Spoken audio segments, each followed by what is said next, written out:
Girls got us all day. Do we have some Little fan up there. That's how you know when Carol's talking too much. Well, good morning, everyone. I'd like to thank everyone for coming this morning. It's 10 o'clock, April 22nd, time for the Webster County Board of Supervisors meeting. First item on the agenda is to approve the previous meeting minutes. Chairman, I'll move item 1. Second. We have a motion and a second. Do you have any discussion on this? No desire to change the minutes. All in favor say aye. Aye. Motion passes. Item number 2 is to receive and place on file drainage repairs. Well, today I have 3 requests for drainage repairs. The first one is filed by Dale Miller, and this is for drainage district number 106. The main tile in Lost Grove Township says we need to replace the intake on the fence line. It's a 24-inch line. Second request for drainage repairs is turned in by Dean Carton, and this is drainage district number 151, the main branch. We have a large blowout in the field just south of Highway 20. And third request for drainage repairs is turned in by Randy Lindbergh. And this is drainage district number 59 and joint drainage district number 4 of Humboldt. Branch I, Township of Badger, we have a broken tile in the field. Mr. Chairman, I move we accept the drainage repairs. We have a motion and second. Is there any discussion on that item? Seeing none, all in favor say aye. Aye. Opposed, motion passes. Item number 3 is to approve a wage increase for Tanya Martinson, the office manager, to $20.01 per hour effective April 29th of 2014, as per the recommendation of Ken Hayes, Webster County Social Service Administrator. Chairman, I move item 3. Second the motion, Mr. Chairman. All right, we have a motion and second. Do we have any discussion? Seeing none, all in favor say aye. Aye. Opposed? Item number 3 passes. Item number 4 is to approve the appointment of Corinne Cannon to Veterans Affairs Commission to fill the vacancy of term. Chairman, I'll move item 4. Have a second? Okay, we have a motion and a second. Do we have any presentation? Sure. Dan Lendeski, Director of Veterans Affairs for Webster County. Before I introduce the new commissioner for Veterans Affairs, can I make a plug for the memorial? Sure. Okay, remembering our fallen Iowans memorial will be at the Crossroads Mall all week. Paper did a magnificent job covering it Saturday, so all who showed up and will show up, I thank you. This time we introduce Corinne Cannon to tell you a little bit about herself. Okay, Corinne. Maureen Cannon. I'm originally from West Bend, Iowa. I come from a family of 8 children. I have 7 brothers. I'm the only girl, the last. And of my 7 brothers, 6 was in the military. There was always 3 to 4 of us in the military at the same time. When I was in for 6 years. There was 3 of us in the Air Force at the same time. My son was in the military. He was in the CDs. He's a paraplegic. He's a disabled veteran now. Him and his wife was in the Navy for 6 years. My daughter is at the Pentagon. We've really come from a military family. Thank you. Well, thank you. We appreciate your past service and your willingness to serve in the future. Thank you. Okay. Any other discussion? Tom, did you want to say something? No. Thank you. Okay, seeing none, I'll call for a vote. All in favor of approving the appointment of Corinne Cannon, signify by saying aye. Aye. Opposed? Motion passes. Thank you again. Thank you. Item number 5 is to unsuspend taxes for parcel number 0728302008, as the wrong parcel number was suspended on March 25th, 2014, and approve tax suspension of parcel number 0717 452-006. Mr. Chairman, I'll move item 5. Second. We have a motion and a second. Do we have any discussion on this, or? Just correcting the mistake. Okay. All in favor of the motion signify by saying aye. Aye. Opposed? Motion passes. Thank you. Thank you for coming. Item number 6 is to approve the transfer from Fund 0052, the lost special revenue, which is local option sales tax, to Fund 1500 capital projects in the amount of $216,514.20 for the purchase of real property for utility easement in the Webster County Agricultural Industrial Park. Mr. Chairman, I move item number 6. Second. We have a motion and a second. Any discussion? You want to explain to the public what's going on? Next time. Well, let's explain the transfer of funds, what we're doing. This transaction is to purchase the 120-foot right-of-way for the Iowa's Crossroads of Global Innovation. This will be going between Hayes and Harvest Avenue on the north edge of the cargo land and to the west of CJ Biomarker.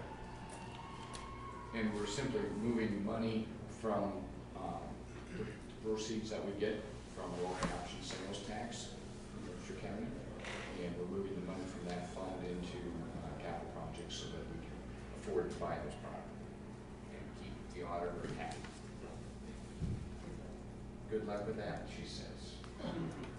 Kidding. So, any further discussion on this? Okay, all in favor say aye. Aye. Opposed? Motion passes. Item number 7, approve the purchase of the following real estate property for utility easement in the Webster County Agricultural Industrial Park. 2.48 acres from Alice May Stotts, William John Stotts, and Jane Allen Stotts in the amount of $62,000. 2 acres from Jerry B. Kelly and Marcia Hampton in the amount of $50,000 for. Okay, the next one, 4.05 acres from C&P Council Farms LLC in the amount of $101,250. Let me try this again. $101,250 and all associated closing costs. Mr. Chairman, I move item 7. Second the motion, Mr. Chairman. We have a motion and a second. Do we have any discussion on this? I would like to thank Supervisor Dinklage for a lot of extra work, going out, meeting with the families, talking to them, discussing the project, and Ms. Hallstad, their combined effort brought this project together. I'd like to thank the property owners for working with us in getting this property bought. It's like 8 acres, like you said, it's on the north side of Cardale. Just to have a spot to put our utility easement in there for our water and sewer. And it's the last phase of getting our site certified. So if Kelly wanted to come up and talk about the site certification that's going to happen here. She's not listening. Kelly? Yeah, It was very important for us to get this done so we can get the site certified. It's going to happen here. So. the Iowa's Crossroads Global Innovation is one of 4 sites in the state that are going to be certified. Hopefully there'll be an announcement fairly soon with all of those being taken care of, and this is kind of our last step. We're kind of getting under the wire for that. It encompasses 440 plus or minus acres. There are 500 acres available at that site, over 500 acres available. Like I said, there were 3 property owners that had agreed to have a contract to sell their property at a time when there is development. It's currently served by the Canadian National Railroad, and we're working on making it dual rail through some Tiger grants, and hopefully that will make it a dual class 1 rail served site. Water and wastewater, there's 30 million gallons a day of water that can be supplied, and 22 million gallons a day of wastewater that can be taken from that site. So there is quite a bit of infrastructure already set in based on the previous development, and then looking forward to future development. It's served by fiber, by Webster County Telco, and it is owned agricultural industrial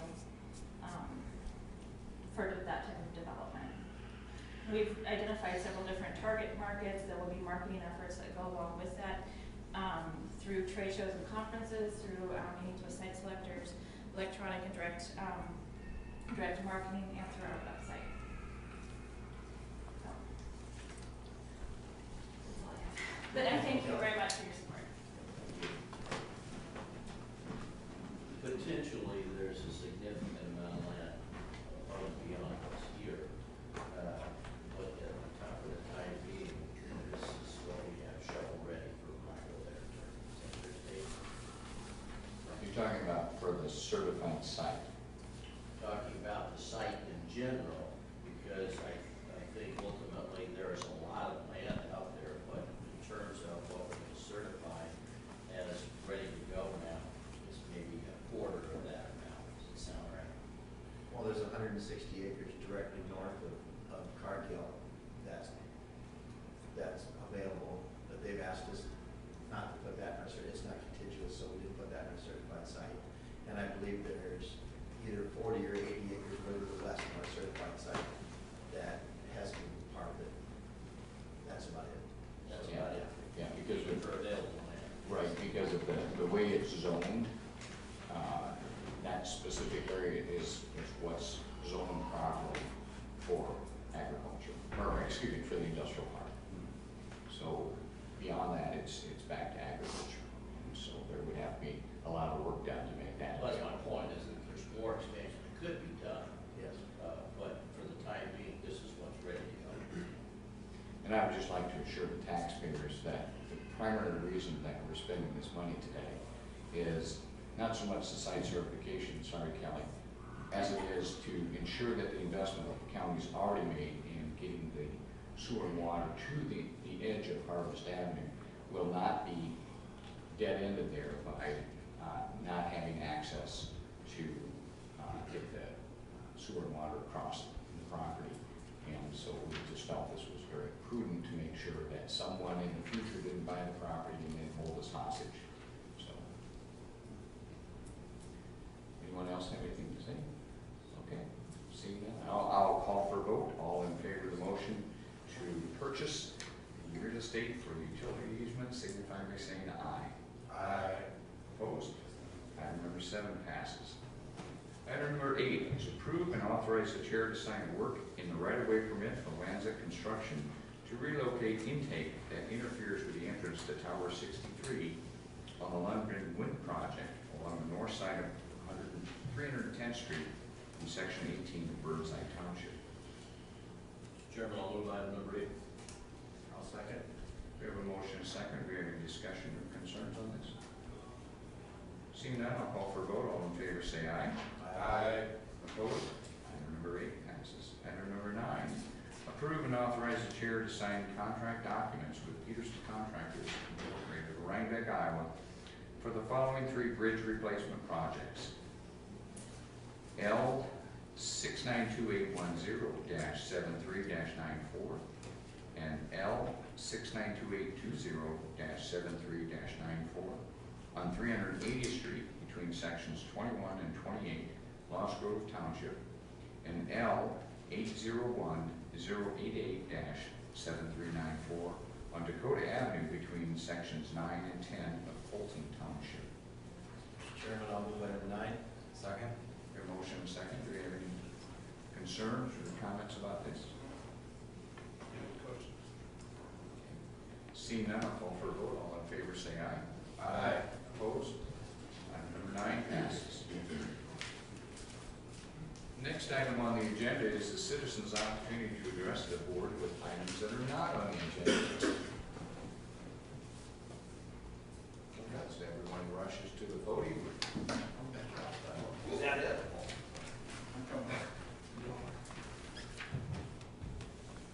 I'm Kim Allstock, 1232 North 7th Street, Fort Dodge, Iowa. I would just, Mark Keewan knows what I'm going to say. I would like to have it in your consideration if you might want to change your mind from doing the bike trail from Fort Dodge to Brushy Creek. And the reason being, I don't know if any of you seen that on Channel 8 the other week, about a week or so ago. We had a big news item on there about the trail from Des Moines up to Jefferson. They are being inundated with people using that.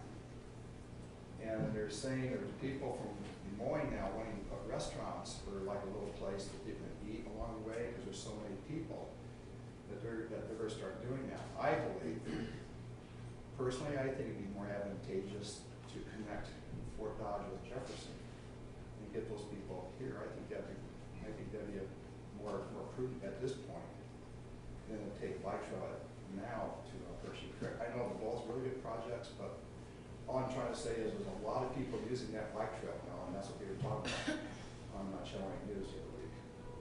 So I just want to bring that up so you can consider that. So I don't know if you want to do anything about that, but I would think it would be more prudent to do it that way first. Any comments from Mr. Allstott? I put my question on, historically, I think we meaning the county and the city, or the area, had a committee that was just an ad hoc committee, not associated with any particular organizations made up of the general public.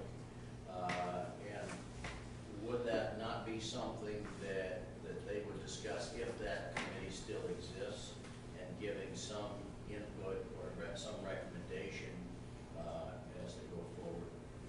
Well, I wish they would, but the reason why I'm saying it to you guys here is because this could be out in the county. Well, I understand that, but I know of one individual, I don't know again if he's still, or two, that are still actively involved with is that committee in existence, you know, Sheila? I'm not sure. We do have a formal trails committee. We meet, there isn't a specific date, we just do as the projects are going. Stephanie in your planning department is on that. So if you want to get with her and come to those, there's no plans for this at this time. So that's kind of many dollars in the future, so. But Matt Cosgrove is I know they have a officially in plan. charge. What's that? I know they have a plan planned out for the future. There's a whole bunch of plans for the future. I know, but I'm just saying, if you could change it to go with her. If you let me know when we have the next meeting, I really appreciate that. Sure. Okay. Yeah, I think you need to go to their meeting, and I know Mr. Cosgrove his group is looking at not only the expansion of trails, but also how do we take care of the trails we already have. You know, sometimes we build these things and don't plan on when they fall apart what we're gonna do with them. So everybody knows, I don't believe it's a city and county issue divided. They've always worked together. Oh, yeah, I The realize county's that. helped do some of the projects in town and stuff too, so. But it's noted what you're saying, and we've talked about both, Mark's mostly on that, so I'm kind of speaking when he should be, but, you know, you're right, we've got these two plans, one to go to Brushing and farther down that way, and one to go to Jefferson. So there are committees still working on it. I think you just need to know what those are and get those on. Yeah, so if you can let me know. I will tell you, I was at the bike shop here last year, and I said, how's your business? You know, since we put in all these new bike trails, and he said, you can't believe all the new people coming into town riding our trails, just in Fort Dodge.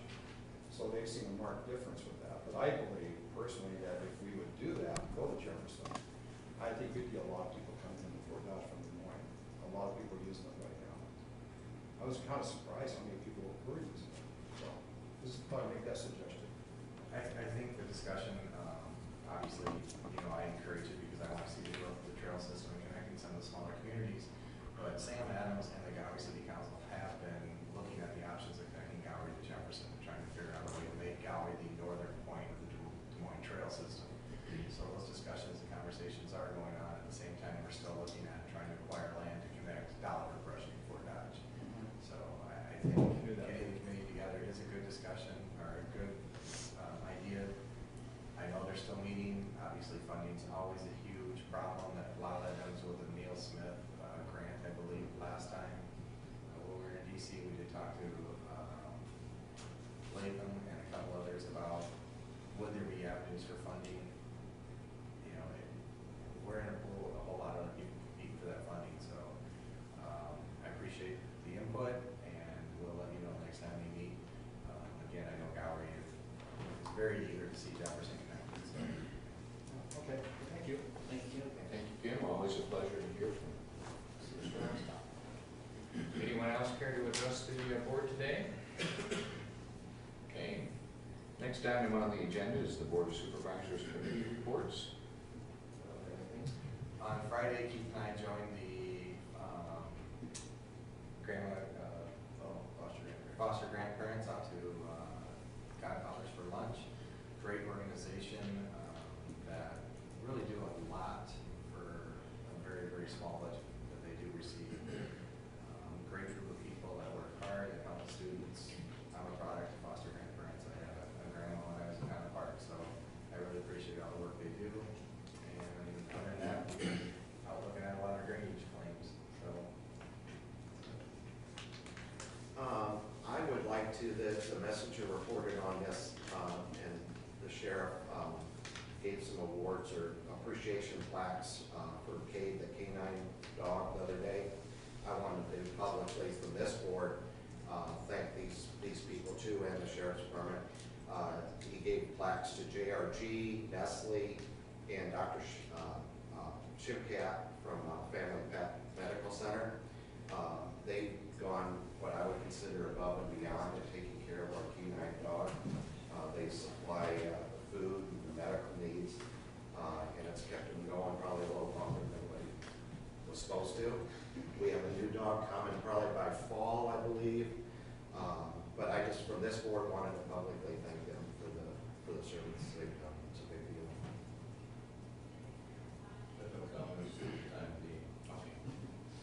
Very good. Moving on, the next item on the agenda is I'll entertain a motion to allow claims. So move. Second. All in favor, say aye. Aye. Motion passes. Final thing on the agenda is a motion to adjourn. So move. All in favor? Aye. We are adjourned. We thank everyone for coming today.